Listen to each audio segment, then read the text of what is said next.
If you really studied what William Branham said, it was supposed to be this little tiny inclusive people. And what he basically established was what the cult ended up, an isolationist cult.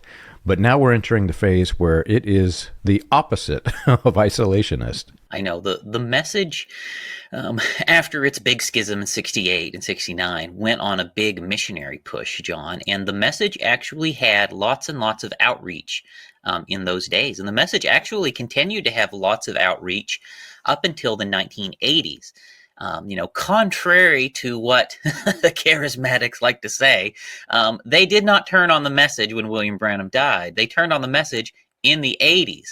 And it was in the 80s that our leaders all decided that darkness had fully set in on the Pentecostals and charismatics, and there was no point to do any more research because they were all turned into darkness, right?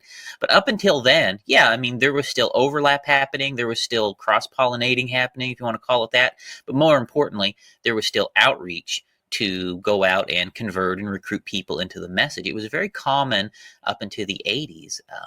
When we get to the 80s, we're going to talk about that. But today, we're talking about what happened in that first big missionary push.